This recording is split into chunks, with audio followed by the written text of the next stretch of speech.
testing each other. Now Jarku's almost out of build. Some get past at the last second, and they're able to run past, take out dash, keep it in their favor, and Veer falls as well. And that's a full wipe right there. That was one that I thought was going to go the other way, but you got to give Silic the credit for getting that opened up elimination. Yeah, that's one of those situations where you look back, you say, man, we shouldn't have won that fight. They had a disadvantage. They got snuck up on. They were pushed out of the Kappa Kappa. And all of a sudden, Silic with the one big play turns the entire momentum right back around. Well, look, now they have all the time in the world to go ahead and work to refarm their way back into this game. Let's see what they can do. That huge performance. Taki, very nice show, though. Seen a lot of this team here. Continuing the fight at the Magic Mosses. It's up against Noah Plays trio. Right now, it seems like if you look at the bubble for global spots, almost 100 or so points down. Noah Plays is already down as well. Taki, he's trying to get distracted down below. Isho uses that to his advantage, able to jump onto Chaos Gaming, get another elimination. Now Kaz is left by himself, but at least for now, Monster, there's a little bit of distance between him and those two opponents still looking around to figure out where he's at. Yeah, they don't know exactly where he is just yet, and there's another trio moving in extremely quickly. Could that be Peterbot's team? Could that be... Oh, okay, it's Reet, Curly on the way alongside Cooper there. Taki and Eshu now looking to kind of double back, pair up with one another. Shots come in. Trio wasting no time, letting their presence be known. Uh-oh.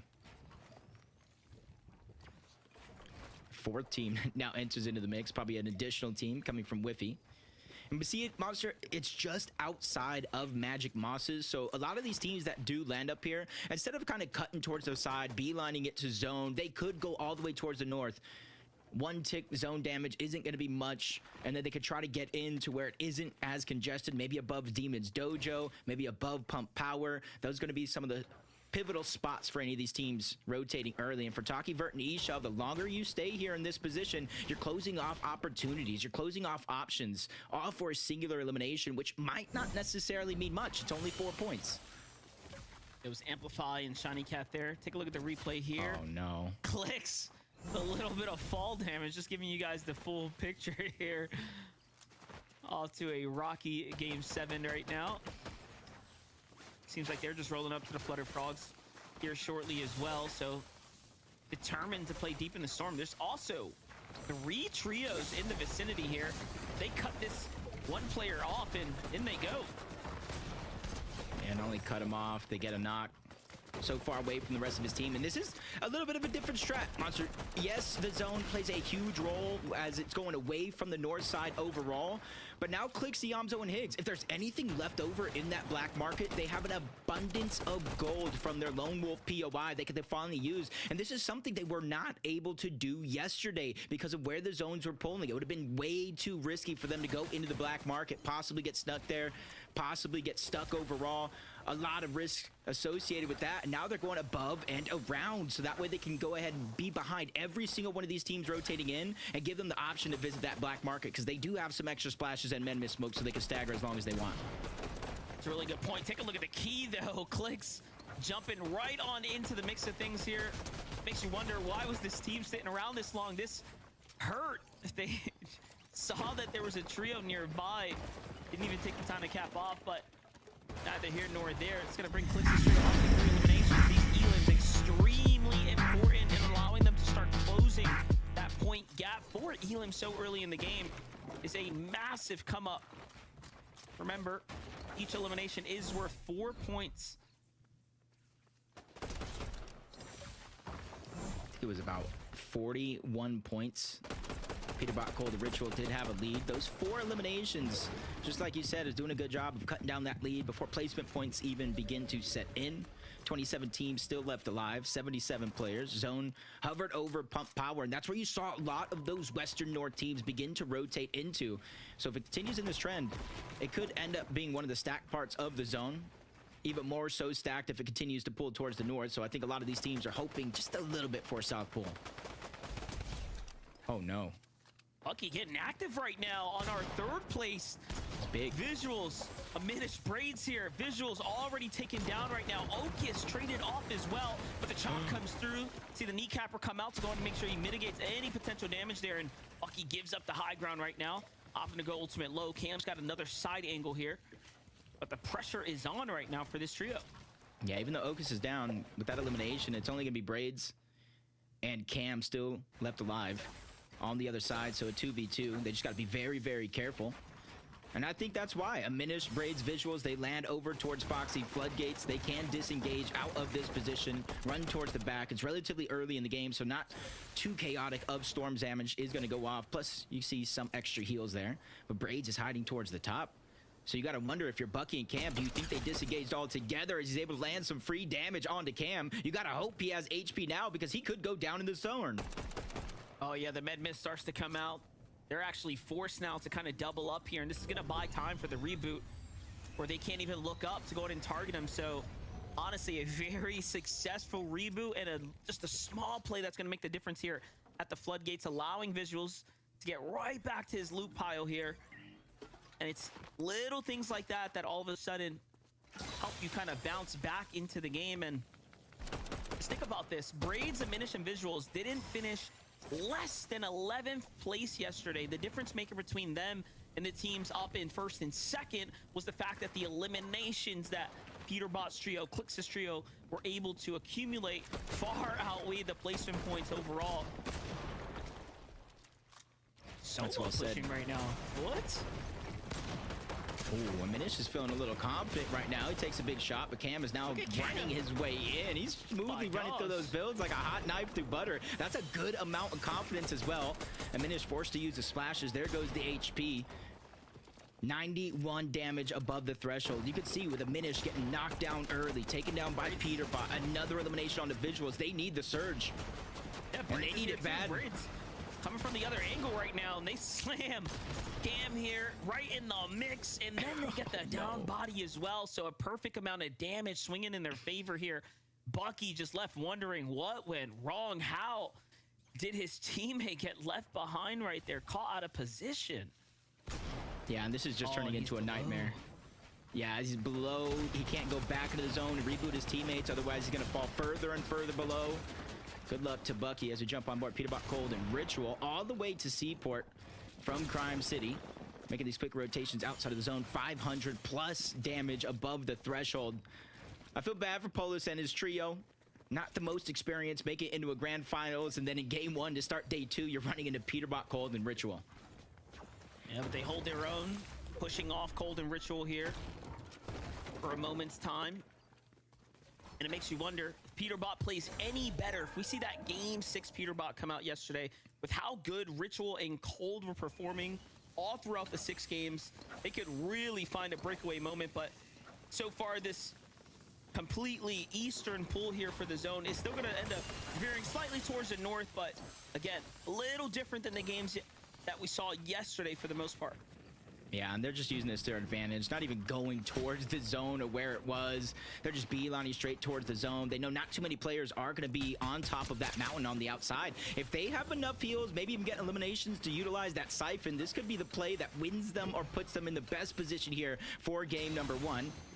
Couple knocks going down. Bucky actually going down to the Storm overall. Storm Surge and him being a solo just didn't work out for him as Aminish still down, stuck between 2 different teams, one of them being Cold and Peterbot, who are quickly moving on over.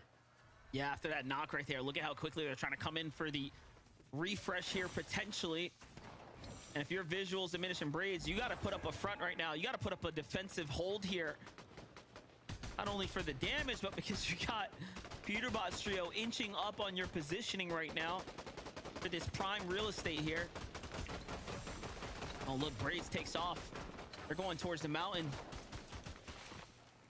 It's a bit of a risky play. You see there's just chunks, big chunks of HP missing. They don't have any resources to kind of make that up, and they're just pushing straight in. This might be a blessing though. Joshi's already down. Aoxy's there. If they get the elimination onto 1, even if it's not the points, they're still able to get the loot that they need. Damage for Storm Surge, 51 above, feeling a little bit more comfortable, and that's an understatement because Aminish just goes in and bulldozes that trio back to the lobby. I'm trying to figure out, like, how did they know? Like, they catch a Minish with extremely, again, low HP out in the open, but he keys up the mountain and found an even weaker team. They must have been taking a small fight there just before that, before Peterbot kind of put his 2 cents into the mix here. But either way, phenomenal play to keep them in the game right there. Meanwhile, complete other side of the zone here. Click6 and the Obso got to be happy that they're rotating kind of the dead side northern area here, because they're on the opposite side of Peterbot, right? Just staying away from the juggernauts that toppled them over, right? Kind of threw off their entire mid game yesterday in game number 6. You see, they were the only team, though, to get 2 victory royales yesterday. And honestly, I like this positioning on the zone. If it pulls anywhere but south, they are in one of the best spots in the zone so far, getting ready for these next moving zones. But if it does pull south, not just them, but everybody else on this side of the zone is going to have some trouble trying to make it up over that mountain on the other side. You see so many teams already positioned with that elevation, looking down at the side, not just the Yamzo, but he does land a shot on the Creon, who seems like he might be by himself. I don't see his teammates anywhere. That might be one of the few solos left in this lobby. I wouldn't put it past the Yamzo's team to get this refresh right here, given how weak that team below them is. Dabco, Muzz, and Rise. You talk about the double VRs yesterday. You have to put this team in the conversation. They were the squad fighting for first and second in those back-to-back games. Just incredible performance, particularly from Japco. But hold up. Back to Minish, Braids, and Visuals. That elimination, not enough, but it buys them a little bit of time. Now, they have to fight for damage here. Only 2 minis here. We knew that they didn't have much to work with before. Visuals kind of caught out of position there. Unfortunately, taking way too much damage here. And the water sprite picked up, and then the elimination on the tail end. They are really fighting for their placement right now on the standings, but no, the lobby starts to focus in. Even with the big 5 eliminations, they can't catch a break. Yeah, slow to rotate. Max pull all the way towards the western side of this mountain. Everything's stacked against them now because they don't have any material either. At least the Minish does not. No extra shields. And there's a team waiting right next to him, and you really just at their mercy. It doesn't even know about the full trio right behind him. So as soon as he begins this rotation, if he doesn't watch out, that could be his demise. But he's trying to land some shots because he knows Monster, even though Storm Surge did deactivate, he knows once it turns on yet again, they are going to be below that threshold. They are going to be a duo, and they're going to have to figure it out quick. Oh, I was just about to say, no way. Braze sets up the target fire with Acorn Shiro from up top. Nearly had a full elimination set up for him, but opts to go ahead and heal a little bit more passively instead here. Very limited material. Notice that Braids had to split his mats with Visuals here. Sorry, with the Minish, just to keep them in the game right now. And they are desperately holding on. But look, we're already at a 13 trios remaining in the lobby. Just ahead of Braids here. You have Peterbot's trio on high ground. Acorn, Boyo, and Agers trying to make a comeback. Kanata showing life in this last game as well here to kind of kick things off. Meanwhile, Click Siamzo and Higgs on a low ground rotate. 7 Elans already for the trio. Make it 8 as they catch Yusuf on the rotate here. It's a big pickup for them because they even just now found that medallion. Something that we do see Yamzo, Clicks, and Higgs go for time and time again. But now they get another foreign pull with the rest of the lobby. And there's nobody down there but that one team in front of them. Everybody else stacked at the side of the mountain and even the south part of the zone overall. And Cold Ritual, Peterbot using that to their advantage with everybody trying to rotate too early, forced to box up because of damage. They're using that as an opportunity to smoothly move through the zone as Peterbot lands a good shot onto a full trio up above. And now they're the ones getting focused. And Peterbot sets that up for G-Monster to jump in and actually take down Japco.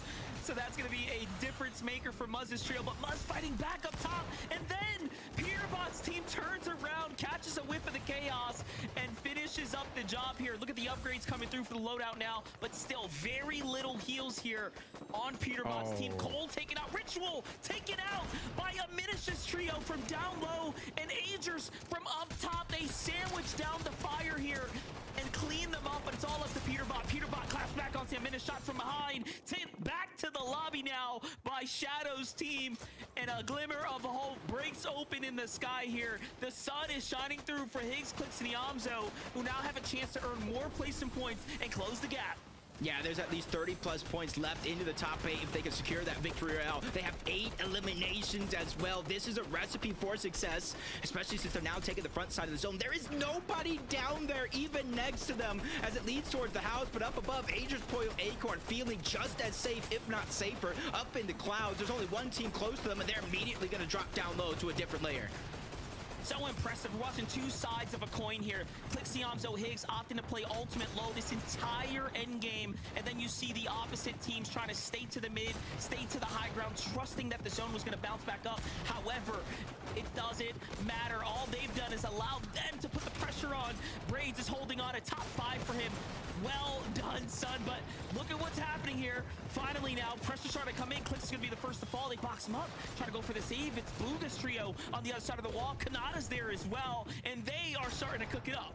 Yeah, that's because of their game plan. They got so much space in the front side of zone. They just immediately grabbed the body, tossed it to the front, got the revive. Now they have a chance to look behind. This is something I feel like Kelly and Vivid talked about, that they did not do enough on day one, looking to the backside of the zone, trying to get those eliminations. They already reached double digits in this game and a final 4 spot, but everybody alive is going to be full trio. Some might be stronger than other, and that's where they're trying to battle from the low ground. Yamzo quick to take a big shot with the shields. He has to figure out a way to stagger back, get the HP up. The medallion proven to be useful in this situation, but only for so long. Yamzo goes down. Clicks tries to make a miracle play, but the full trio goes out.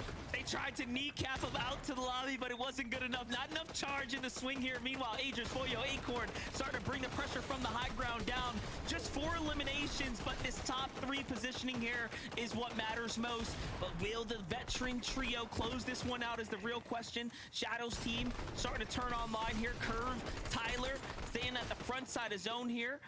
Foyo halfway through the maps here. There's that one wild card factor. Finally, they find him. It's Sphinx in the mix here. Now, Jacob, we're looking at a clean 3v3. Yep, and already Aegis going to drop down onto one side. Good damage on the curve. Poyo's going to clean that one up. Even with Aegis going down, Poyo has his back. And the Major 1 champion, starting in 7th place, they cook up a victory royale and rise to the top.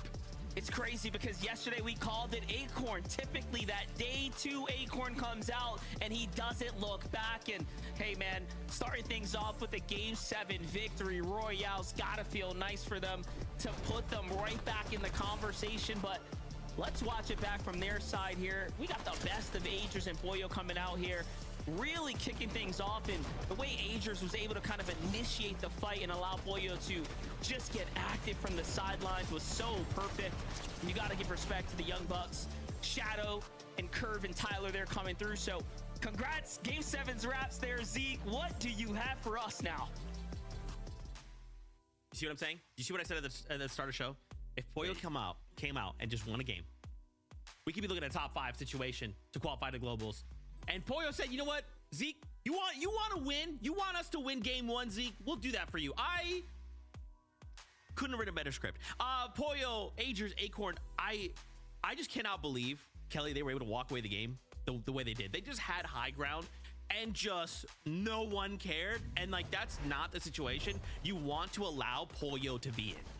Well, someone cared, Muzz cared, but then he got punished for it. So it's a little bit understanding when the rest of the lobby kind of understands what happens when you try and focus on height instead of Peter Bus trio on the low ground. But Acorn, Aegis, and Poyo did an incredible job. And Zeke, I know you're trying to take credit for it, but Vivid around Zone 5 said, watch Acorn, Aegis, and Poyo win this game from height. Yeah, I mean, this is actually what I was calling towards the, earlier on before we even started this game. I was like, listen, that's what I want to see from this round. I think we're going to see them on the higher ground and make a little bit of a comeback. And instantly we can see them on the higher ground in game number 1 of day number 2. And this actually started yesterday, right? A lot of people would be like, oh, wow, they might have been cooking something up overnight. No, I think this trio actually started to cook this up in games 5, game 6 yesterday, right? They were teetering around with going for higher ground. They were trying it out. A couple games, they actually got it. And that's when I was like, you know what? I think day 2, we're going to be seeing a lot of high ground from this trio, and we're going to see a big comeback from them. First game of the day, it has started.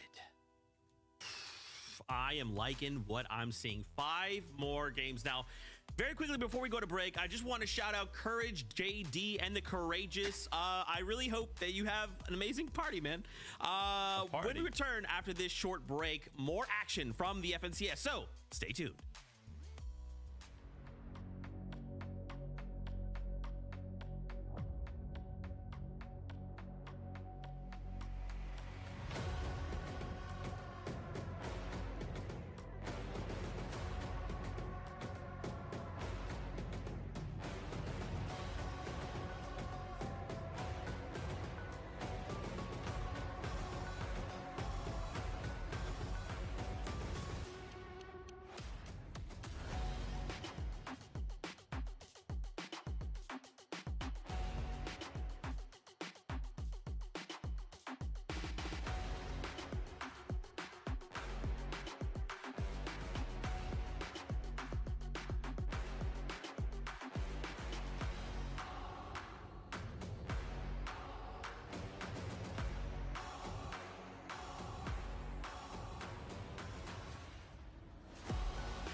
Welcome back, everyone, to the FNCS game number 1 of the day. 7 overall starts with a bang.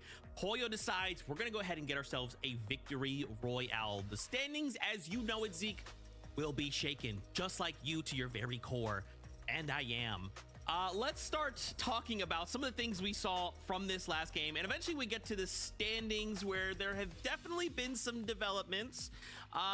We kind of talked about the fact that maybe at the end of the competition we could see maybe top 5 being enough to qualify through the globals. Well, with Pollo suddenly jumping into 4th place and tying Reed, Kelly, it's looking like that might be the case.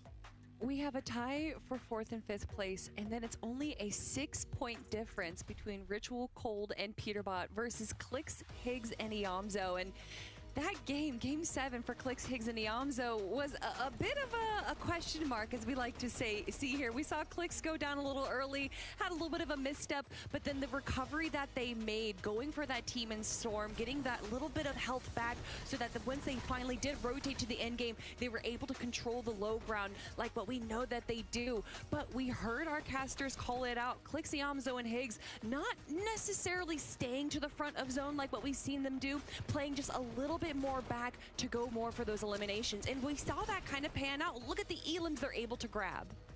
Yeah, I love the adjustment from the trail. I mean, they're just playing so good right now. As soon as Peterbot, Cold, and Ritual misstep just a little bit, right? Go down a little bit early. They're right there. They're playing so consistent when they don't go down in the early game to go ahead and close that gap, which is why that 6-point difference is screaming right now, right? If you're Peterbot, Cold, and Rich, where you got to be feeling the pressure from that one.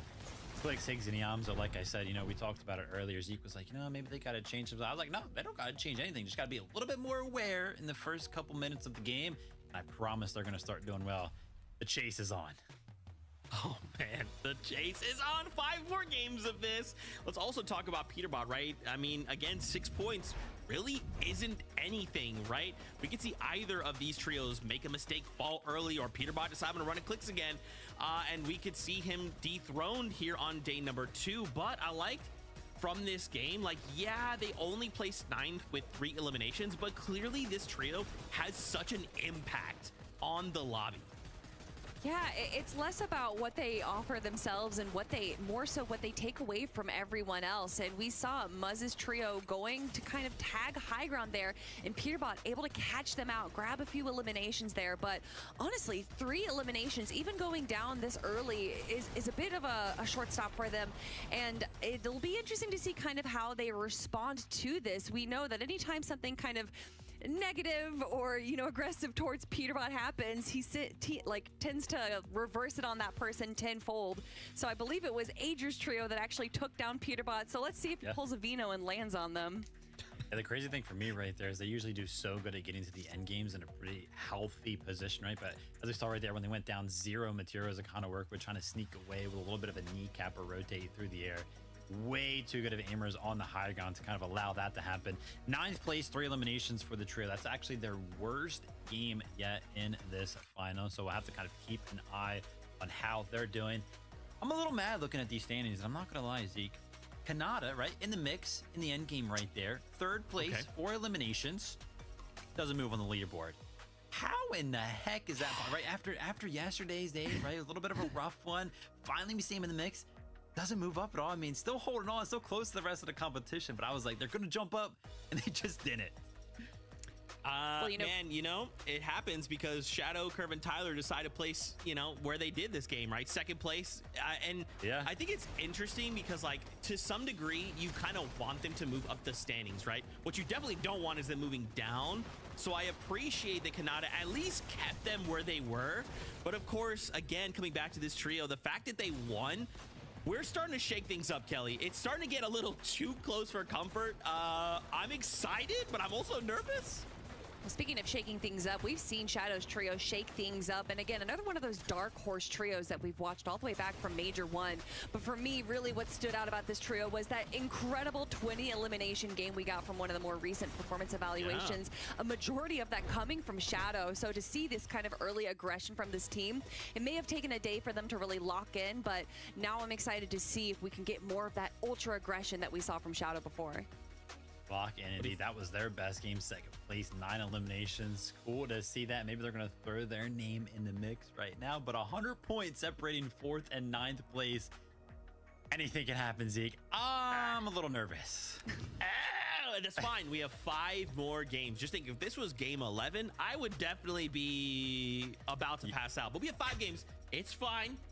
Everyone calm down. I'll be nervous for us. Let's jump back into the action, though, with Monster DFace Jacob PR.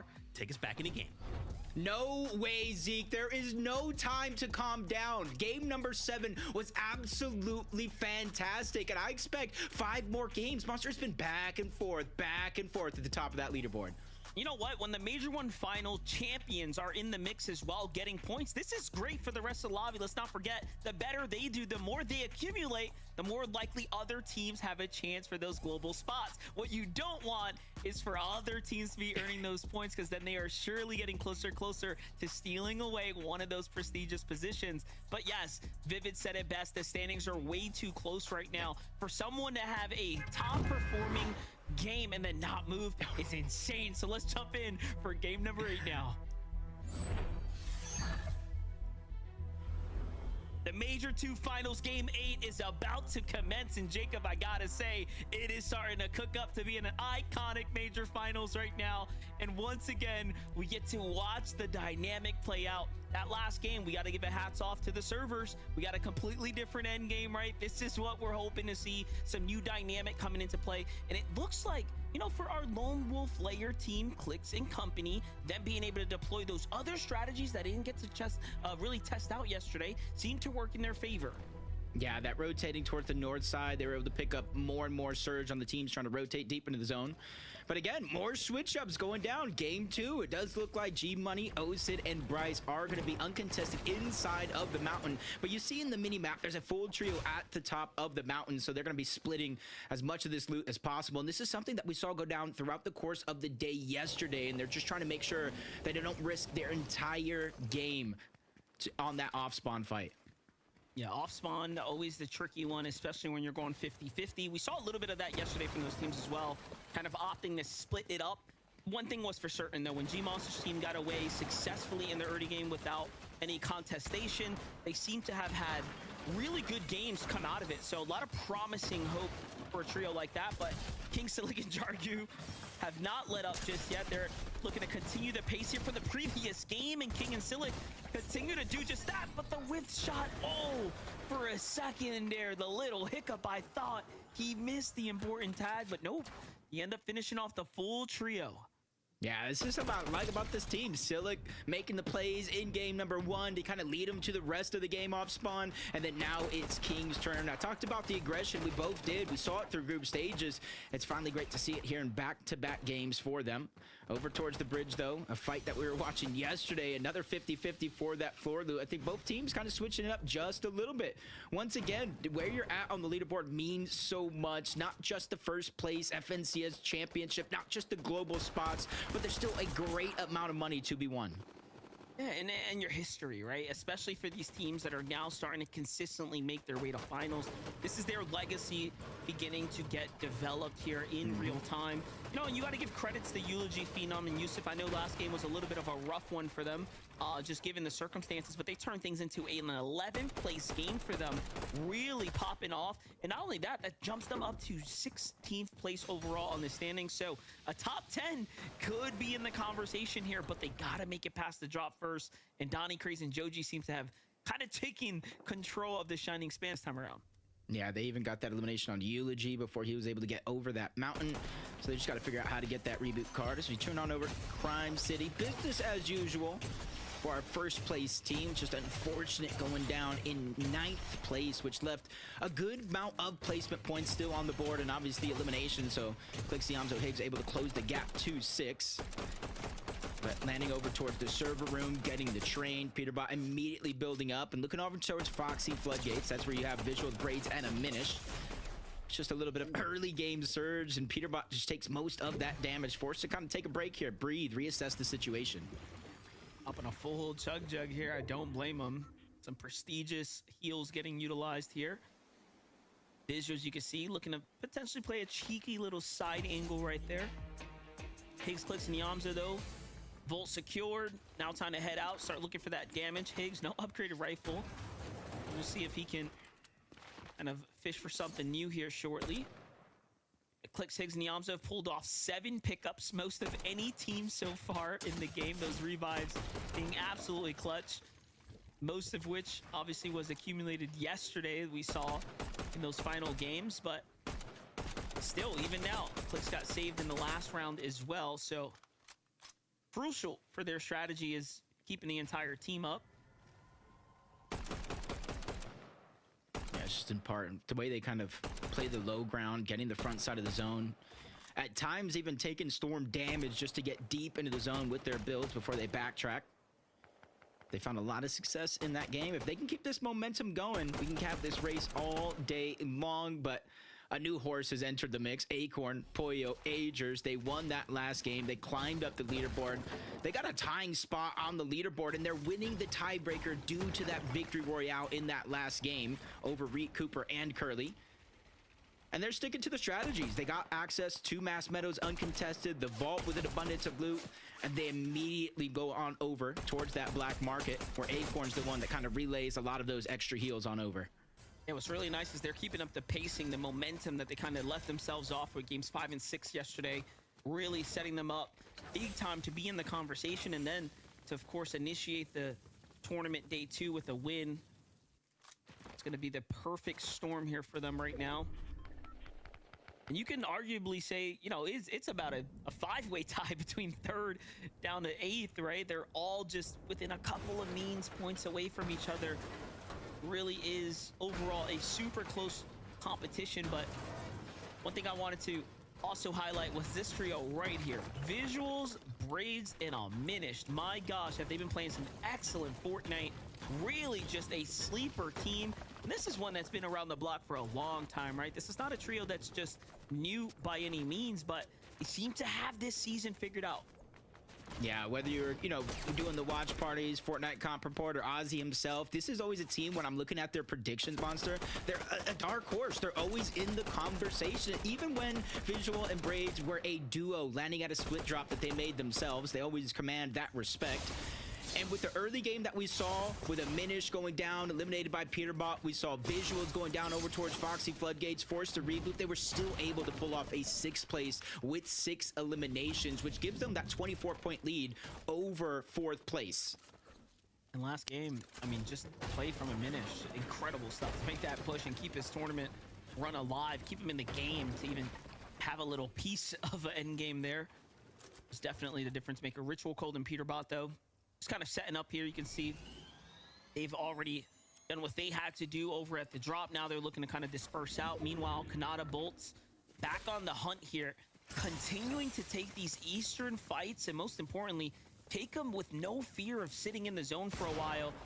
I mean, look at the head count here. They found Yusuf and then box him up. Oh no, gotta be doing better than that. Yusuf somehow didn't even have his walls under control before this all kicked off, and then Bolt's getting right to it. Wonderful tags there. That's some big damage for them right now. Yeah, even though they were able to get Eulogy back, they're not really able to do anything with it. And I like the way Bolts played it, even though they didn't need it, because as you said, they boxed him up. You saw how he went across the entire left side, let Sphinx and Kanata push directly towards his opponent. He was prepared just in case he was trying to disengage, run out. He would have ran into Bolts, but they were just too quick. Bolts didn't really get to do anything. Maybe the next fight, buddy, as he's looking towards the backside of zone, sees a full trio back there. And right now, it's essentially up to them how long they want to stay here at this spot on the map, how long they want to try to hold that team out, and how much surge they think is okay for them to rotate out. Back on over to the Seaport City. Zone still kind of hovering around this general area, so a lot of time bought here. But you notice the markers are out. They're going to be looking to focus on the Eastern teams. Teams like Kanata, potentially, that are out there. He just blocks it off. No. No free damage for you over there, but they're still able to sneak some through.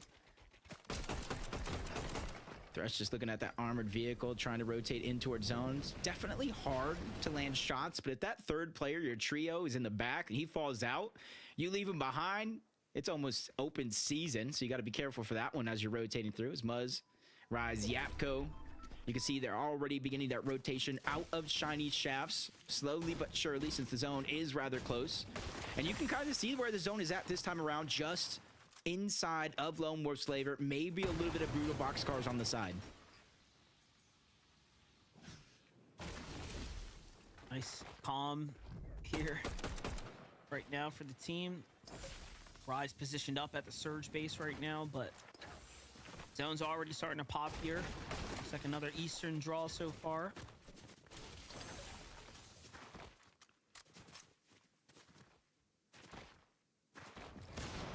Just looking around, see how many teams are still getting left behind. They have the time and the luxury to do it, but on the other side, they might not. Broken, Liam 20. No extra shields for Broken. He does have a med kit, so you can see the possibility of how long this fight has actually been going on, but there is going to be one knock on the other side. 20 goes down, so still a 2v2 breaking out, but at least Broken was able to grab a lot of that extra loot. The siphon mats could be the difference maker as the cleanup finally goes through onto JoJo. 2v2 breaking out, but a full third trio, a third party is now moving in to interrupt this fight. So I was gonna say, Aviv, Skittles, Chimp sitting comfortably on the outskirts, watching it all go down, chipping away at damage here. They have the prime positioning, and notice what they're trying to do. Let this middle team kind of wrap things up or break it out, initiate it, so they can clean up the extra elims that start to scatter away. And one thing's for certain, they're picking up a lot of damage with the Oxy on the run now. In comes Skips and crew. Skittles Chimp already putting more shots down. Broken force the Jug here alongside Liam. Very little time left, but Skittles is on the wall. Viv's on the other side here. It's just a matter of time before they likely pick up these elims right now. And when if you're Liam and team, you're thinking about, you know, what went wrong this game, right? They had a couple great moments where they were kind of breaking out of the early game, but things just not really trending in their direction right now. Yeah, they thought it, since the zone had pulled so far away, maybe they had an isolated fight, but Skittles, Chimp, and Viv, kind of part of their strategy, staggering themselves this far back in the zone. They get a lot of the extra loot. They do a little bit what some of these other teams do, whether they're fighting off spawn or just trying to take shots on any teams rotating late, trying to get out of the zone. This time around, it does work out for them. And one of the big reasons why they feel so comfortable staying so deep into zone on this side of the map is because there's geysers, launch pads, then obviously if they have the kneecappers, there's a lot of different mobility tools they can use to close the distance quick. See from the highlight how things end up working there, and I was just looking at the standings. That's going to put them up in 13th place right now. A couple eliminations away from 12th right now for Aviv, Skittles, and Chimp. We're keeping tabs on them, seeing if they can fight their way into a top 10 after this game's over. Cooper, Ree, and Curly continuing the action here at the Flooded Frogs. So far, so good for them as far as the overall damage. Zone's gonna land relatively close here. In that last game for them, with a little bit of a different zone pull, not have magic mosses like yesterday, that was their worst game of the tournament so far. They were still able to get a 10th place with 3 eliminations, but we're kind of seeing them really be put to work here early on here in day 2 in the feed. I did see Sillet get it down onto Poyo. Agers does look like he's still alive though. They have a chance to heal up. They have med mist smokes, water sprites, a bunch of different utility, and they have the luxury to go back in his zone over towards Mass Meadows to get the reboot back onto Poyo. So it should be not too much hard work for them to be alive as a trio once more. The biggest thing that I'm really watching out for is with Poyo going down, getting rebooted, how much surge did they actually lose off of that? Yeah, it's the setback that really makes the difference. Take a look at it. It's against Xanda, Evan, and Sandalit. Oh, they get deleted from behind. And it's the small things, right? The small regrets that end up sending you right back. I feel like it's happening more and more where you think you have an isolated fight that deep in the zone, and then out of nowhere, a third team comes out of nowhere. Visuals, Braids, and Diminished. They were able to quickly move north from Foxy Floodgates. They're trying to get the Brutal Boxcars Mountain. And if the trend continues and we have some of the same zones game after game hovering over each other, we're going to see a lot of proactivity come out of some of these teams, this being one of them. Now, depending on where there's... Oh, go ahead. I was just going to say, this is where they positioned up last game, right? They seemed to be comfortable coming here, taking the fights on this mountain, but this time around, they wanted to get here early so they didn't have to really box out, you know, a team while getting third-partied. So they get the full wipe, and then look at that. They're fully based up now. Read my mind right there. And this is, I feel like, one of the first times we're seeing Clixie, Amzo, and Higgs actually fight for this black market. They're realizing how close the tournament is, and they're pulling out every single strategy, going back to what they know has worked in some of those past Divisional Cup tournaments. 341 damage above the threshold. The zone is moving over towards this direction. So they may be learning, adapting here as the games go on. Don't call it too early now. We might jinx it and we get another Magic Moss's endgame. Little update from Agers though. What's going on here? So Poyo picked up. Little damage given that he's playing the zone right now. Agers is making super sure there's no one kind of lurking about right here. Not trusting a bush, not trusting the builds. This tower is obviously still in the zone right now. Uh-oh. It's like a stroll in the park on one side, but on this one, Yamza just takes a big shot, maybe even kneecapper on top. Clicks as well, dropped down to 105 HP and shield, forced to backtrack. At least he reunites with Higgs, where he knows he has a little bit of extra help, so that way he can finally pop those heals. It's Yamza the one that has a little bit of worry. I say that lightly, though, because he already has the elimination onto Tony. That's going to help with the Siphon, the extra materials, as to continue to push forward. Actually caught the second elimination there as well, so look at this. Last game, they kicked it off with 4 elims in the early game. This time, they're finding some mid-game critical fights here.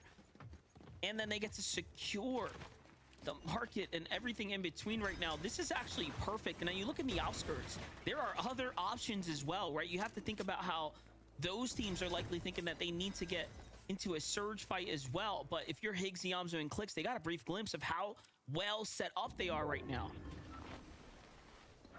It's just unfortunate. Creon's by himself, and they have some extra HP down below, so they can literally outstay their welcome over there.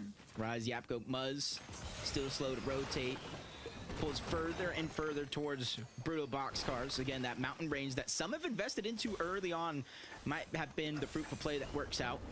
But with 845 damage above the threshold, they really don't have to worry about anything other than making it to zone. And it sounds easier than it actually is, because you saw what Trio is waiting at the other side. Somehow, some way, miracles are true. They weren't spotted out. They could see Ritual and Cole moving their heels out of the base. And look at how quickly they end up boxing down. But hold up, Aegis, Acorn, and Pollo not letting up the pressure here. They ended up tailing that team that just got the pickup right off the outskirts on the bridge. And it's G-Monster and O-Sid who fall now to the hands of Aegis, Acorn, and Pollo. So big set of eliminations here. We talked about them being out of damage. They're only 181 above after picking up 2 eliminations, so it shows you they could have been 500 or 600 behind just moments ago. Oh. You know where it's going, right, Monster? You know where we're headed, right? Maybe they could take the train, because we're going to Brutal Boxcars is what it looks like. That mountain range that some invested into might be worth it, as Jojo Fishy trying to pass Peterbot. He gets taken down from one player to the next. Aoxy feels that same pain, and they felt it twice in the same game, because remember, they were trying to disengage as a solo. At least he got the reboot attempt onto some of his teammates, but these are the things you really just have to watch out for. That's only their second elimination so far, and they're almost 600 above the damage threshold. You guys see why Muzz and team were like, oh, wait a second. We're not going to get by this base. That's exactly what happens. They were looking to dive onto the next team they saw for sure. Sphinx, Bolts, and Kanata, though, 113 damage below the threshold. This is obviously one of the worst positions you could be in here. And they have a decision to make. They're going to go 5 splash down and then into the box here. So Aviv, Skittles, and Chimp are an option. And then you have Cooper's team down low. Ooh, Rhea and Cooper Curly have to be counting their lucky stars, because Bolt, Sphinx, and Kanata are on the way, and they're hungry for an elimination here. They need damage. Nothing just yet. This is not good. Sphinx goes down, eliminated. Active Storm Surge means you're not going to get knocked. And they're just falling further and further below, from a little bit over 100 to now 321 damage below the threshold. That's close to 2 full eliminations on the players. And it's something that you got to be careful for, because they don't have any extra heals, no shields, no HP. Luckily for them, they're able to look to the backside of the zone and trying to land some shots, but it bites them in the end. Aviv, Skittles, Chimp, they might have forgot about him, but they didn't forget about you. They turn on to Kanata, get that elimination, and force Bolts into a mad scramble. Tough spot to be in here now. And although he has to play defensive, you kind of can't, right? Like, you don't have the luxury, you don't have the time. There it is, things are active. Sees a base, goes into it, Amplify cleans him up. That's gonna be the end. Team Kanata there. Cooper, Rhea, and Curly take full advantage of the fight that they hear break off next door. Meanwhile, Muzz, Rise, and Japko, no troubles in the world right now as they go for an early rotate to try to get to this zone. And I'm a little curious if this was the best way to go. There's a huge body of water. Team's already set up on this side. Just gonna have to watch it play out. Just trying to heal up. I can sense them passing around that chug jug before this rotation, just to top everybody off. Rise peeking through. And they got to be careful here because, like you said, they have to go over that open body of water. Now they're one of the last teams to rotate on over. And if anybody is going to be below Surge, they're definitely going to be looking back. And on the other side of that bridge, they're going to run into Clicks. They're going to run into Yamzo and Higgs. And they're just putting pressure on every team that has to rotate through that water. Jacob, I was asking myself, what team could it, like, who pulled the zone right there? Like, who's set up already on the other side? Big body of water to protect them. It's Clicks, Yamzo, and Higgs with the prime positioning. Talk about key real estate right here. This is a perfect position to be in. Not only that, they have the natural elevation and the high ground up above them as well. This is where you want to be right now. Not too comfortable. You can see Clicks just kind of staying on his toes right now. Replay coming in for Coldrich when Peterbot those. They're finding eliminations right now. Keep in mind, those are points, right? Starting to rack up there. Trying to close that gap. 6 points. It's not much now, but you definitely cannot let Peterbot, Cold, and Rich will continue to get more and more eliminations as each game passes. It's almost been the trend. 69 above, though, for the Major 1 champions. They've had a few struggles in this game, but they're always figuring out a way to make it work. The zone cuts back just a little bit in their favor, and that gives them the option to look across 2-3 teams over there. That's going to be their target. I was literally just saying you cannot let them pick up these eliminations, and there goes Peterbot getting another knock onto Cynics. The end game is just starting right now, and they're at 5 elims, so talk about really heating up what it matters. Zone's gonna pull far east though, giving up all that water. Straight into the landmass we go. See, most of the teams already have migrated here. 2 trios trailing behind for Peterbot, Ritual, and Cold. Trying to decide. It's gonna be the first move for them right now. Big lobby pressure coming in off the Chimp, Skittles, and Aviv. Down low. I think they figure a lot of these teams are gonna have to rotate in their direction, and that's gonna be the best chance that they got to try to catch some players off guard. Some damage able to sneak through, but not much. But this is the zone. Kelly really broke this down to start the day. They pulled it on the front side and immediately built up. Booga, Threats, and Rapid. And they were the ones who closed out game number 6 with a victory royale. And so it's going to be interesting to see if they can actually close this one off. They're looking across and seeing who is actually going to try to make the play to contest them. Where this next zone pulls monster is going to be so pivotal on Threats, Rapid, and Booga's next moves. You can tell by Booga's body language there. He is eyeing up Reed's base. They are a little too close for comfort to second height. Wouldn't put it past him to dive in, but look at this. They just can't get a break. Agers, oh, Acorn and Boyo get eliminated in 14th before the real placement point starts to kick in and kind of add up, but it was a struggle of a game just to even get this far. Clicks, Yamzo, Higgs, though, they have not stopped playing the perfect frontside low ground all weekend long, and they just continue to do so. Another top 10 is just moments away. You see the huge difference, though, in their inventory this time around. The Mythic Collateral AR, the extra splashes, they did make their way on over to that black market to try to take use of their Lone Wolf POI. Peterbot looking to chop down high ground, but they got to be connected somewhere else. And that's the thing that they're going to look for it, but instead they run into Craze on the other side, but they're not backing down from any challenge, especially now since they know they're going to have to rotate. And you see them looking through the wall, eyeing that team before they rotate on out. Just trying to be very, very precise about their rotation, and they even change LAers during this next pool. Then now they're looking up. Peterbot knows if they want high ground, now would be the time to try to take it. Yeah, they wanted to chop it down, but it's connected to the steam stack there. He didn't see or notice the fact that it is just going to be there and set up, but let's see Yamzo Higgs under the Gold Rush splash effect here, continuing to rotate. It seems like they pull a little bit of a favorable zone on the low ground as well, so that's going to be perfect for them. Meanwhile, Booga, Threats, and Rapid managed to re-secure the base here, so all that material count doesn't go to waste, but Peterbot doesn't care. He's had enough of high ground shooting down. He's starting to eye up Booga. And we know what he does. He used that kneecapper so well to retake high ground. And then the full commit jumps to the front side of zone. Threats is there to back him up. Booga, Rapid, come on in. It's an all-out fight inside the box. Threats gets put down, though. Peterbot is showing up once again. This time, he wants to win, though. Yeah, he took that high ground by force, and you saw when they all jumped over, Booga, Threats, Rapid, it's like they jumped in different directions. Threats was just left by himself in the lion's den, getting eaten. every chance that he gets, and now the game has just changed. A huge threat is going to be on the high ground. Cold, Peterbot, and Ritual. They didn't get the win that they wanted in game number 1. They got the gap closed by Clix, Yamzo, and Higgs, and now it's their time to reopen that spread. What's most important is that they stay alive right now. Everyone has to stay up. Ritual, though, takes a huge amount of damage right now. Someone ends up contesting them for high ground, and Ritual falls first. It's Cooper, and it's Reed who's here now, showing up as well. But look at the fight. Isho and Vert show up, too, for a little bit of high ground. Everyone wants a piece of this, but Peterbot's had enough. Once again, he's here to fight back. Taki thought it was safe. He thought it was easy, but sidelined by Pete. Cold goes down. Ritual as well.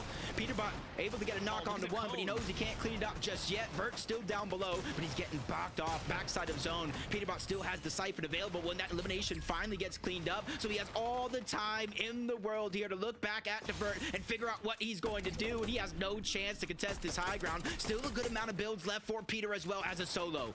The only team trio up is Clix's trio on the low ground. Look at how many eliminations they have managed to secure here. They are running away with things down. But Peterbot is still in this game, still looking to earn points, still looking to keep that gap from opening up any further. He's already at a total of 11 elims with the trio here. He finds Donnie as well, still finding more, and then finds Vert, making sure that he's securing the points here.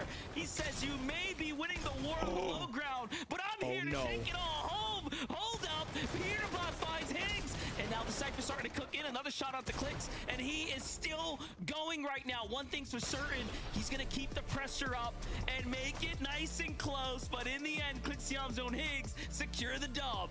And it just leaves me asking one question. Were those eliminations that game from Ritual, Cold, and Peterbot enough to make that 11-point difference from the Victory Royale mean absolutely nothing? This is what we wanted. The entertainment. This is Cinema Monster. It's crazy because it doesn't matter if you win the game, if you're letting Peterbot's trio earn all of those extra points. He's just taking away the padding that you could have otherwise secured, but you have to give so much credit to Clix, Yamzo, and Higgs. Just a perfect, they are playing absolutely perfect front side low ground end games right now, and they're cleaning up house. Yamzo with the final shot there to win the Victory Royale. Clix, Higgs, and Yamzo do it once again for game number 8, Zeke. Jacob PR, hold me. This is cinema. I cannot believe. Okay, Kelly, was there a moment where you believed Peterbot was gonna 1v3? Was there a moment where you thought, yes, oh no, are we about to get 1v3? It's okay, Clix! Look, it's me and you! It's me and you. They got themselves a Victory Royale. That's what I like to see, but man, that was a very scary game. Peterbot went wild, but obviously I love to see from Clix, Yamzo, and Higgs that they were really kind of leading the charge as they do on the low ground, right? And while everything else is happening, they're like, hey, just stick to the plan. I know it sounds like a bunch of stuff's happening and we could go for those eliminations. Let's just go for the win instead. I mean, and they did it to a T, like what we've seen them do time and time again. Around zone 9, they're kind of playing in the back a little bit. They had so many more splashes than what we've seen them, and they utilize that. We can understand why that's such an important part of their strategy. And getting those splashes, you get a little bit of a speed boost. You are able to control the front ground. And then while all the chaos is happening on the high ground, Vivid, and that was definitely the most chaotic high ground we have had this finals for North America, well, low ground just kind of gets free elims. It's so awesome. We're just so entertained, right? We're all just staring at a higher ground, right? We got Peterbot's trio up there taking the higher ground, defending the higher ground. We're like, holy moly, who's going to win this game? And then we look down. Monster makes the call. There's only one full trio alive. It's Clix's trio. They're putting on a clinic on the low ground. For the observers, it was like pick your poison, right? No matter who you picked right there, we were going to be entertained. Not very often, right, where we watch one of the most entertaining parts of the game happening up on the high ground, and there's so much going on the low ground. But what an incredible game from Clix, Yamzo, and Higgs, just taking full advantage of it. And this is what I was mentioning, right? They are not faltering at all. Does not matter what's going on, right? If your trio's going down on the high ground, they're going to be popping off on the lower ground every single game. They have figured not only this meta out, but this finals out, and it shows every single time ever since they started yesterday in game number 3. outside of, game number 6 yesterday, where, of course, a little bit of a falter, they have not placed outside of top 2, 3 of those being wins. They're playing so good. This is insane. And just to think, I'm gonna go ahead and spoil it right now, okay? Because of that game, there is a 3-point difference between Ritual Cold and Peterbot and Clicks, Higgs, and Yamzo. But who's in first place? We'll find out after this break. Don't you go anywhere.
Welcome back to the FNCS. I cannot believe it, but Clicks, Yamzo, and Higgs got themselves yet another victory royale.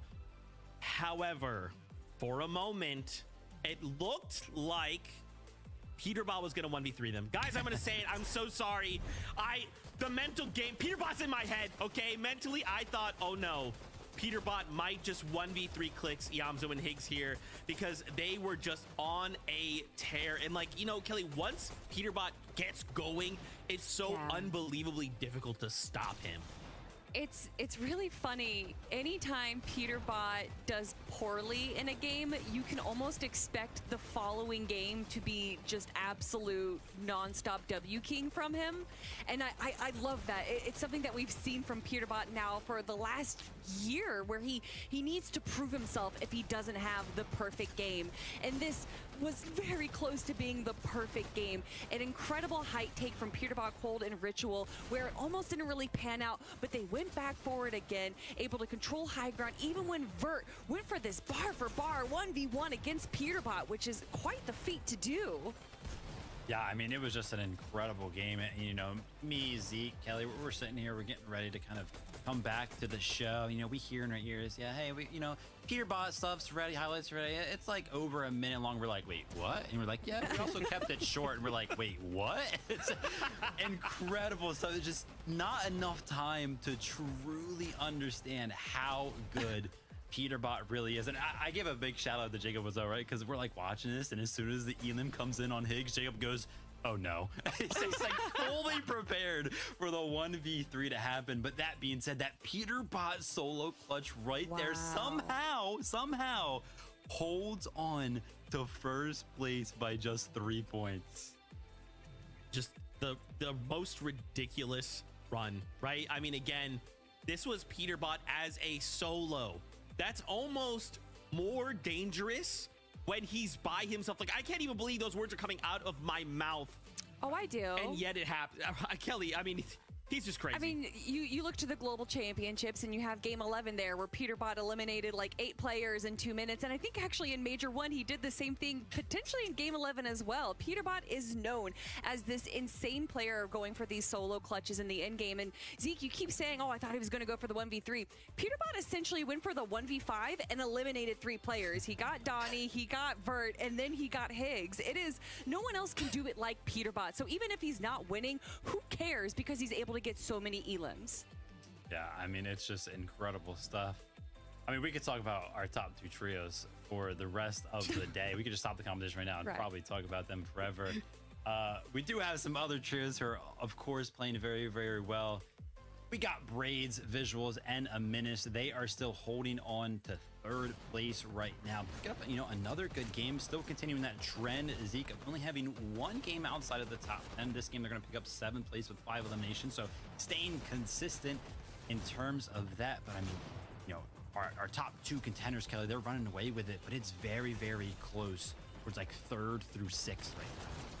Of course, and that's what we're looking for, right? Braids, Visuals, and Diminished making their way to the global championships over some of our bigger teams, the Big 7. I mean, if you look at our leaderboard right now, it is what players consider the Big 7, but if you replace Visuals, Braids, and Diminished with Kanata, Bolts, and Sphinx, however, they're not stopping yet either. They are still in our top 10. And Zeke, we have 4 more games to go. It already feels like the end of the tournament because so much has happened, but we're barely halfway through. Even just look, Kelly, like, look at those numbers. How many of those are zeros, as in those players haven't moved? And how many of them are going 1 point up or down? This competition is so close. Like, yeah, of course, obviously we're trying to tell this nice little story, and then Clicks and Peterbot over here just like blowing stuff up. We're like, okay, I guess we have to look at that too. Like, the competition is close with 4 more games left to go. Let's jump back on that battle bus. MDF, Jacob PR, take it away.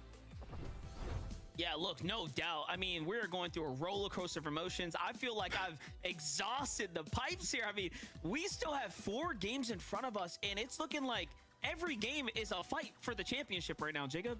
Yeah, and it's looking like it could be some of the most important games of Fortnite you will play this year. 3 spots for the global championship, and it gets exponentially harder with only 2 spots in Major 3. So honestly, it's now or never for some of these teams at the top of the leaderboard.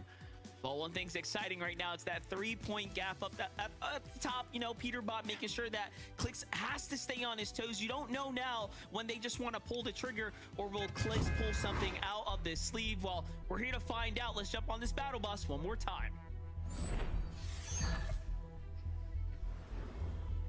Monster, when this game ends, the tournament will be 75% of the way over. And that's really where it's going to start to get interesting. 3 games left, not enough time to make up a point deficit. So I'm thinking there might be a potential. We saw Peterbot land on Clicks. What about the other way around if the point lead over everybody else serves it? That's exactly what I was starting to allude to with how Clicks, Higgs, and Iamzo, or, you know, had the whole night to sleep on what all unfolded yesterday. You have to assume that they now, too, took that exact strategy into account, right? There might be a point in time where they say, you know what? Before they can do us dirty, we probably should do them instead. So we'll just have to figure it out. And then I'm also thinking about, is 600 points enough to make it to global championship? Those are a lot of points. But then I start looking down at the standings. You know, it's only a game and a half difference. So this game 9, game 10 are absolutely critical to Clicks making it to the global championship spot. Well, in the end, it is absolutely incredible Fortnite at play here. High action, high caliber Fortnite underway, and it just doesn't get any better. No, it does not. And you're seeing why every team, including Craze, Donnie, Joji, Yusuf, Yuji, and Phenom on the Shining Strand Bridge. Yesterday, most of the game, we saw him kind of going all out 50-50. Drop on one of them floor loots and quickly go to work. This time around, both games, they're choosing to try to disengage, play it out. They might not get all the loot that they want off of their spawn, but at least they got a shot to try to get more points, move up the leaderboard, try to get in that top 25 where you can actually make some money. I respect it. You know, like last game they did something similar, but you know, at the end of the day, they were in about 16th place. So when they survived the drop and they kind of play things out, they were just working their way up, chipping their way up. They jumped up to 14th now, so they're kind of in the running for getting closer and closer to the top 10, which I kind of have to appreciate. What do you think about Peterbot, Ritual, and Cold here, though, playing for the medallion, it seems like, here at the train? Yeah, business as usual for them, but you see the two arrows off on the side, two different bases already built. That's the trio, Visual, Braze, and Aminish. This is how they get a lot of their early game surge. And obviously, after Peterbot secures the loot that he wants, he quickly turns around, tries to accumulate a little bit of surge on his own. But because of how long it actually takes to get the boss down, to get the medallion, usually there's a lot of shots like that coming from the other side. I was gonna say, it seems like they were getting a little too close for comfort there. I thought for a moment we're gonna see Visuals, Aminish, and Braze just dive in on the two, but seems like they know better than to take that risk. What is happening here from coned up to fighting back? Jaxie finds himself fighting out of a absolutely unwinnable situation for most, but all of a sudden he's looking at 1v3 right now. Siphon kicks in here and he's right back in it, and then the double edit. That was too smooth, but Noah plays, Chaos Gaming and Kaz are here to rain on his parade. Jaxie, unfortunately, won't be able to celebrate much longer. Look, he's at 6 elims, 2 team wipes, and then sent back to the lobby. My gosh. That last elimination was pretty tough, though. He slid. He was safe. So it was great for him to kind of pick that up. You said 6 eliminate. At least they got 24 points for this game. Could be the difference maker depending on where you're at on the leaderboard. And that's where Kaz is able to quickly break. And there was really no time for him to react. The full trio was already there. Jumping on top, closing off every possible escape scenario.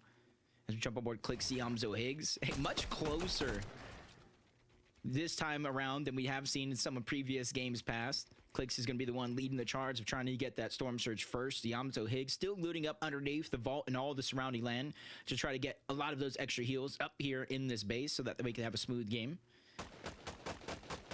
Ooh. They want to be absolutely sure to find Peterbot, Ritual, and Cold if they decide to try to sneak up on him. And this is why they're all kind of positioned up, like you mentioned, really closely to one another, but all with different angles, right? Looking for teams lurking, kind of sliding up on them. You have to also take into account, like, those shots they just put on to Peterbot, you know they know, right? Like, yeah. They're still at the Lone Wolf layer. So what are they thinking right now? Probably just being very, very precise. And you kind of mix in a little bit of that last game, so they're just trying to get and see where a lot of these players are rotating to, mainly on over towards the black market. As Yamzo taking that other angle, looking towards the south, spawning out one of those towers in the distance and immediately trying to go to work. And you're seeing in the minimap as well, marking a team up there in that last game as one of the first times we were able to see them access that black market underneath Magic Mosses. And it helped so much. You saw the collateral AR. They were able to get at least 4 different sets of splashes on top of it, something that weren't able to do at all in day 1 because of a lot of those north zones. For Ishu Taki, though, a big box fight right here. Taki's already taken out. A lot of credit to this team that tried to play for high ground, try to put the dub up on the mark. Came up a little short, but gotta respect it nonetheless. And unfortunately, Ishu just forced to completely give us this entire situation up right now. Yeah, it does look like Seek and Veer are still underneath. Might be a 3v2 situation, so a blessing that they came in to crash this party, because now that Solo is going to be able to get out and get a chance for the reboot, but Veer being pushed back. A lot of these are his builds. That's why you see Creon playing careful, and you see that they're the ones that made that quick jump on over to Black Market this time around. Mythic Collateral AR is just shredding through these builds. Big damage onto Veer. Another elimination cleaned up with ease, leaving Seek by himself in a 1v3 situation. And immediately they spot him out, get him to move. Those audio visuals being the difference maker as they get wiped out of this game. That Collateral AR so good when it comes down to keying in and keeping the pressure going like that.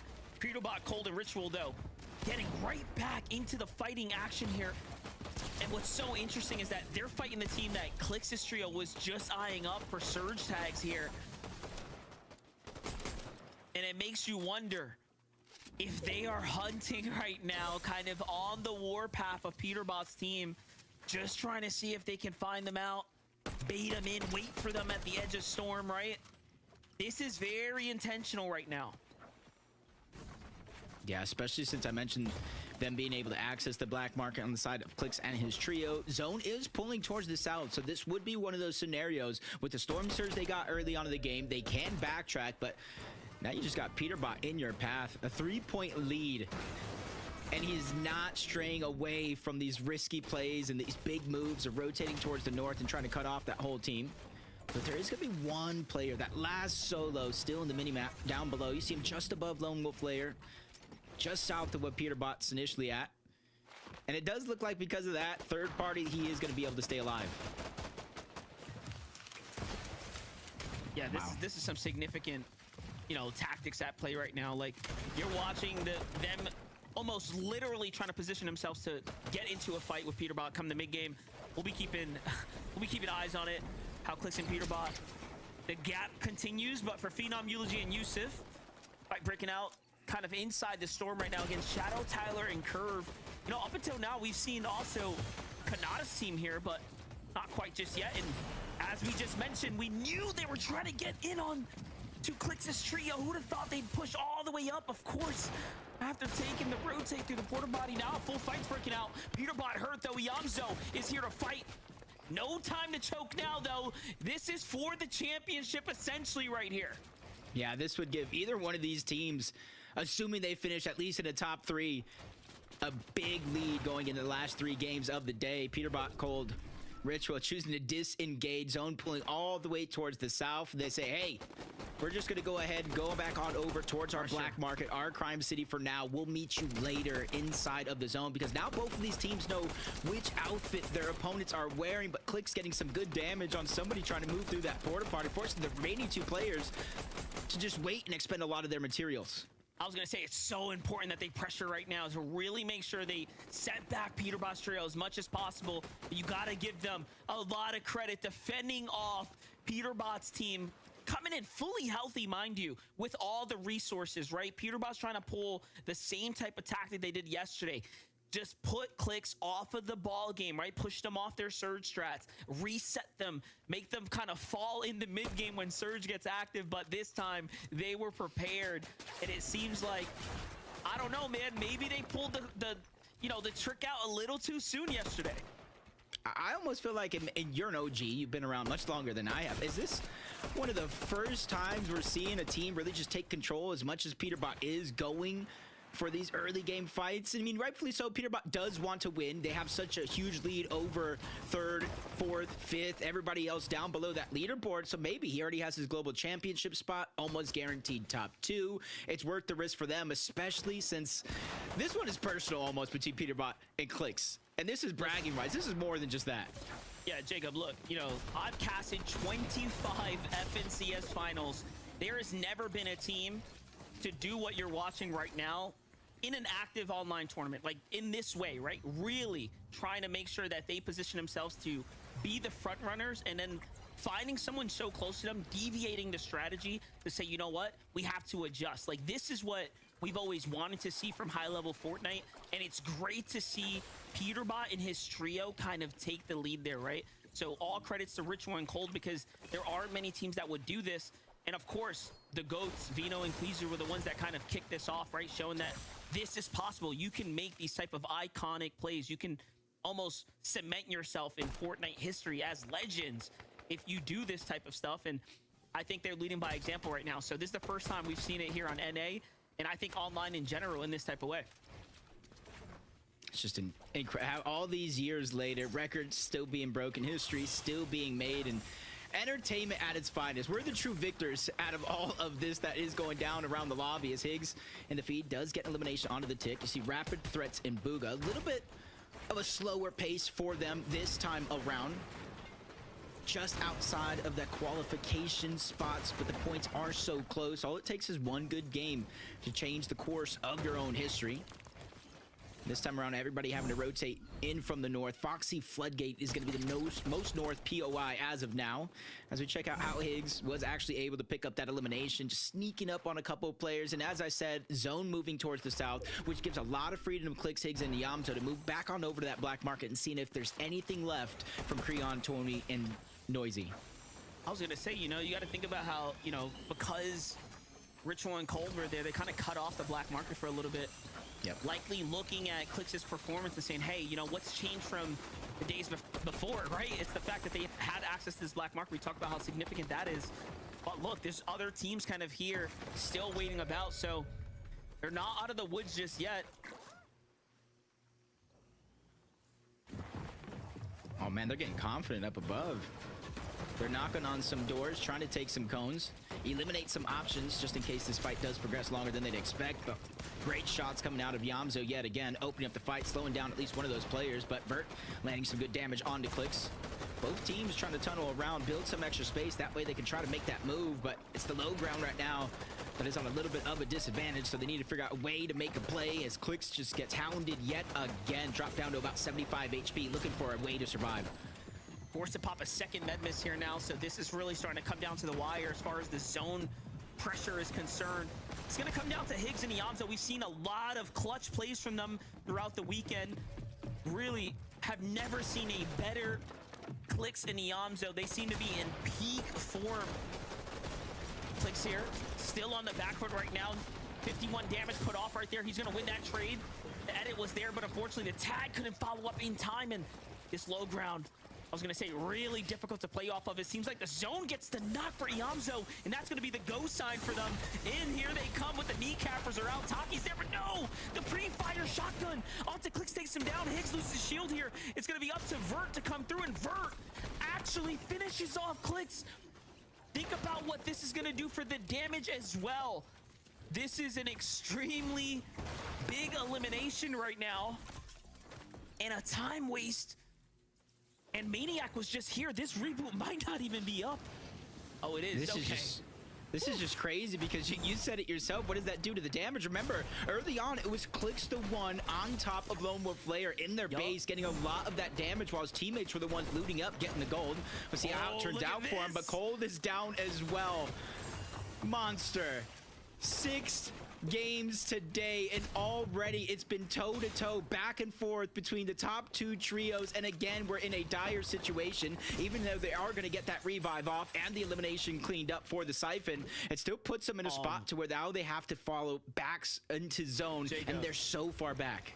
Can I just say how smart that was? They left it down body until they picked up Cole, so the Siphon kicks back in for Cole. Like, the little things that happen at extreme high level Fortnite is what makes me love this game so much at a competitive level.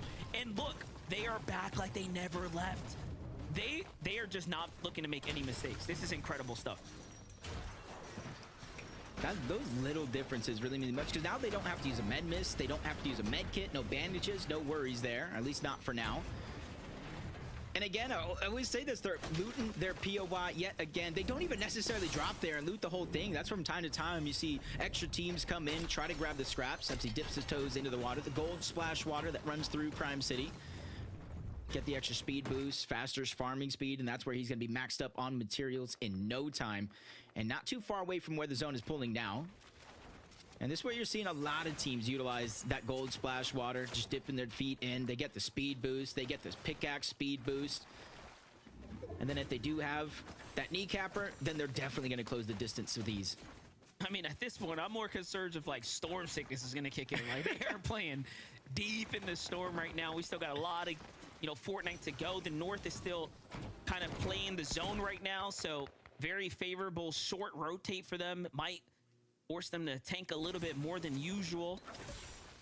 I'm just trying to keep all the options, you know, open at the moment. But Shadow, Tyler, and Curve right now on the move here, playing this kind of high ground, trying to see if they can have a position here. But Noah's already set up. Visuals and Minish are there. Take a look at the highlight from Agers, Acorn, and Pollo on the eastern side of the map. This is what happened last game that set them back. This time, they don't lose Pollo, so they're going to be able to maintain their damage, kind of carry this momentum into this end game right now. Another mountain in play here as well, so seems to be a repeating pattern. Yeah, almost everybody on this edge crossing their fingers right now, saying, please come to us on the eastern side. Don't pull up that mountain.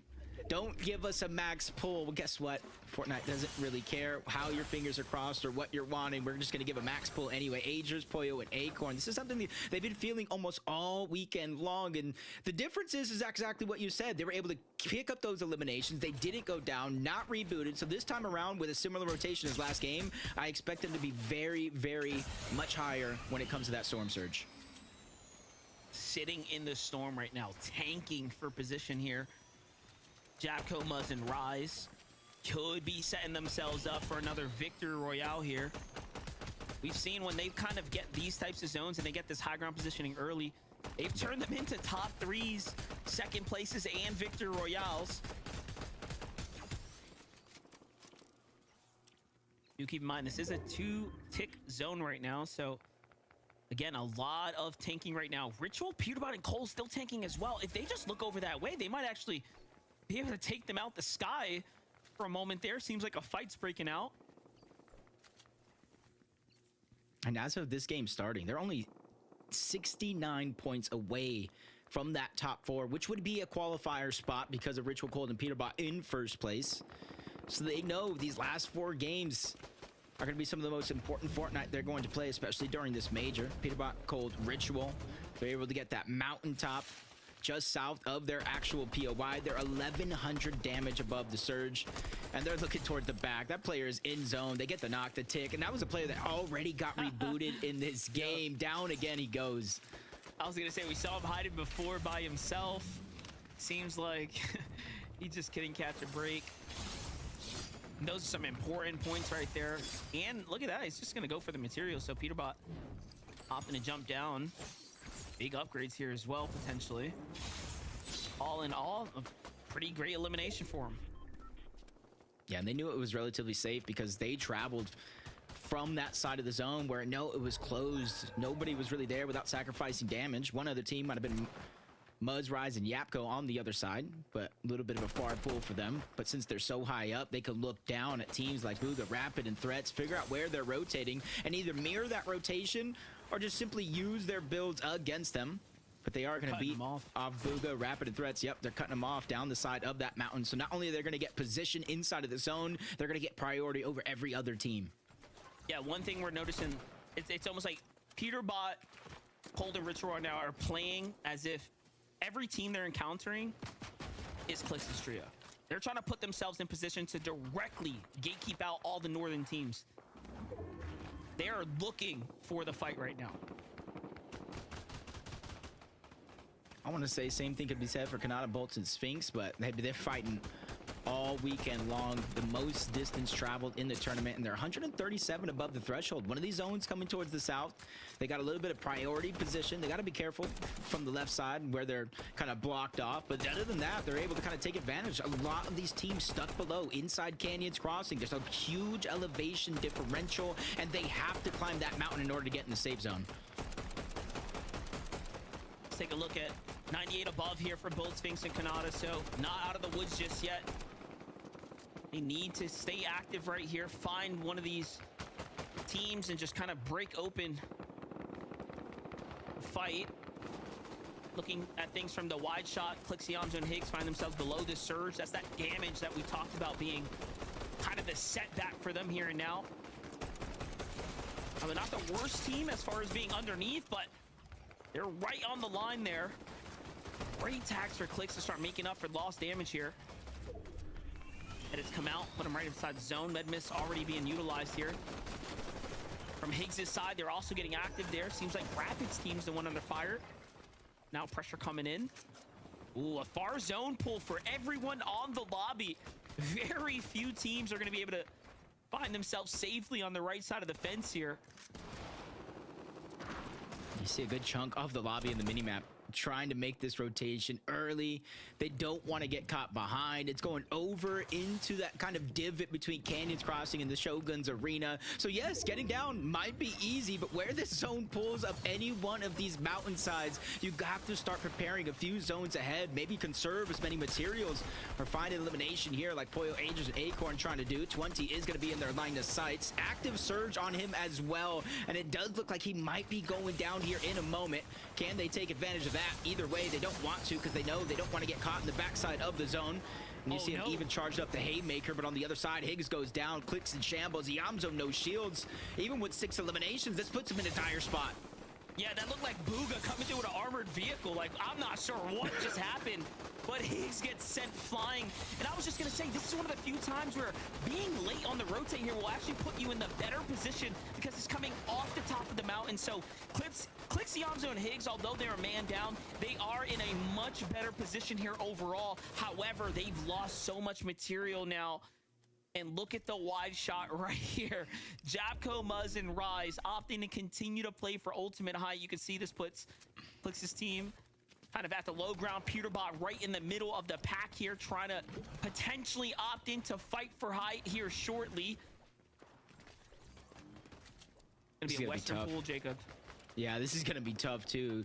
Even though most of it is on even ground at the bottom, it does slightly move up the side of that mountain. So you really got to be careful. For Yapko, Rise, and Muzz, looking down, putting pressure will be the key here, because even though that might not be the team they're looking at now, but Peterbot, Cold, and Ritual are going to be just underneath them.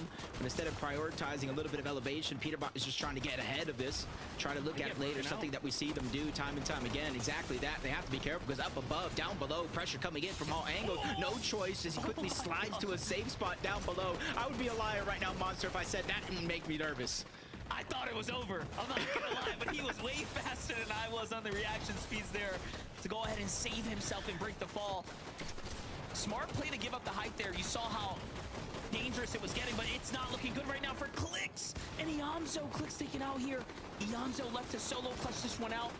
Placement points are just starting to add up as well. We're in top 11 territory here, but there is so much action unfolding. Look at this. Peterbot finds another set of eliminations, and they're at 10 already with 24 players remaining in the game. That was a full trio. They just wiped off the side of this mountain, and the zone's going to continue to pull further and further over. And they're going to go ahead and sacrifice the HP, trying to make a smooth rotation upward. Muzz, Rise, Yapko still up above. They need to figure out a way to target down below. Down is going to be Iyamso still by himself. You said it now, no materials. He's trying to farm what little that he can, but there's still so many dangerous players in front of him, including the full trio towards the right. And he's going to take down Iyamso, Clicks, and Higgs. So he falls inside a top 10. This is really going to start opening up the placement points here for Peterbot. They already have the elimination lead, and this is where the gap will start to grow here. But first, they have to pop off. Ritual's going to fall. Peterbot gets crunched down to just 14 HP and then taken out as well. Cold here does his best, but he gets sent back to the lobby. So scratch those placement points out of the way. The race continues to remain extremely close. Muzz eyeing up all that loot from Peterbot down low, but there's no room to jump down. Muzz, Japco, and Rise looking to be one of the few teams to pick up multiple victory royales here on the day. What an angle from Muzz. And there's the refresh he was looking for. Really taking this game into his own accord here. They've come close so many times this week, and this is the one they don't want to let slip through. But down below, another team they got to watch out for, Reed, Cooper, Curly, and they are just dominating everyone in their path. The full trio gets taken down, and now it's 2 trios and a solo that isn't going to last long because Kanata goes down. 3v3 situation. Muzz, Rise, Yapko up above. They have the elevation and the advantage, but everything gets chopped down, and now the battle's going to begin. And Haymaker is winding up right now with the kneecapper. He's trying to charge it up, waiting for somebody to peek out of that box and make a mistake. He tries to free swing right there. Japco is absolutely ready. There it is. It's charged up, but he misses. Hits 1, hits 2. Cooper still alive, though. We'll get the Siphon Muzz in a one-on-one against Reed here. How good can you be here? The jump shot out the side, and Muzz gets traded out. It's all up to Curly. This is his moment to show everyone what he has. What does it take here to be another winner? Can you take game 9 here? Curly versus Rise. Things are starting to heat up. The pressure is rising, and Curly hits the shot that matters most. A second victory royale now for himself here on the finals day. If we were in person, Monster, I know Curly Bobby be pointing over in that direction and said, you guys could have had me. You guys could have had me on your team winning this game, but you chose to go with somebody else. And now it's a decision that'll go down as one they will regret. And that is a big win for Curly, Cooper, and Reet, because remember, at one point or another, they were tied in that third, fourth place position. Well, there's not going to be a tie anymore. It was so crazy. You know, for it to come down to the wire, you would have thought Jabco, Rise, and Muzz was going to get that second victory out.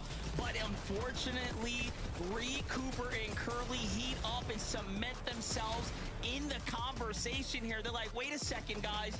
We want that third place spot. We want to try to fight for first. And it was so intense here. What a way for this to go down. Look at that. Turn this thing around here. Curly hitting the shot, and then Rise unfortunately couldn't find his tags there.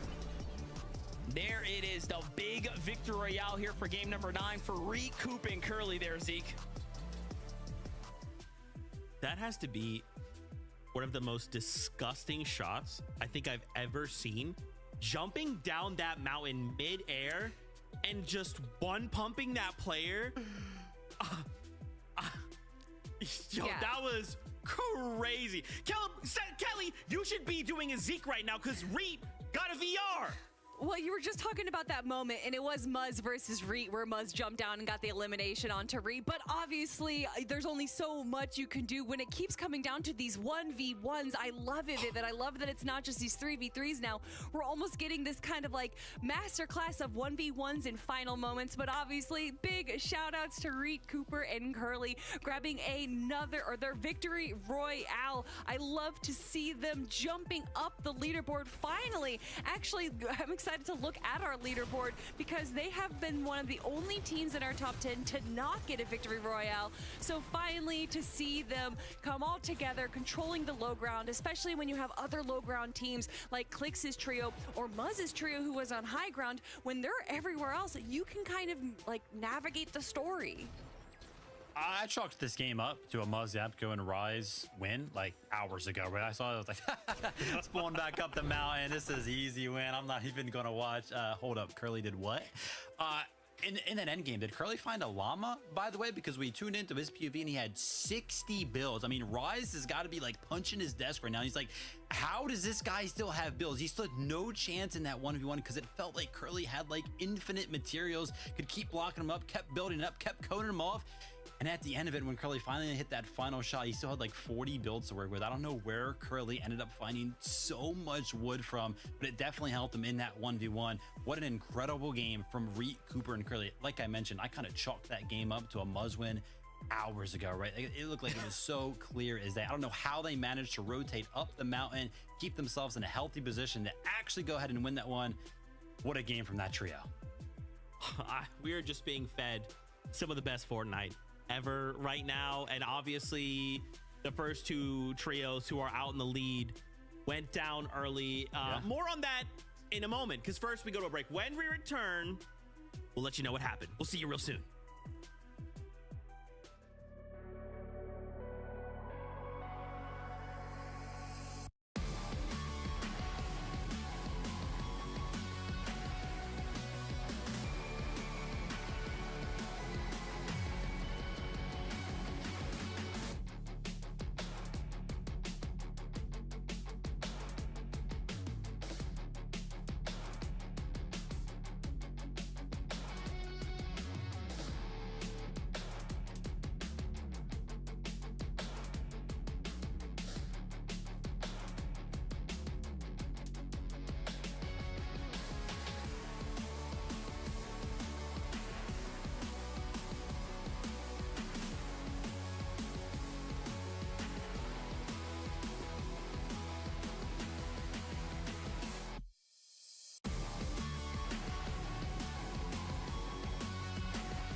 I'm just blown away. I'm just blown away. We are halfway through day number 2. And Oh my this is gosh. just getting crazier. I know, Kelly, it is flown by because we are just getting some unbelievable moments here in major number 2. All right, so obviously, Reed, Cooper, Curly, congratulations on your VR in game number 9. But as we bring up the standings, we still see 2 Titans at the top fighting back and forth. One to reclaim his title, to take back his first place. Another to get their first win as a champion. And it is so unbelievably close. I mean, guys, to see Peterbot and Clixby fighting this out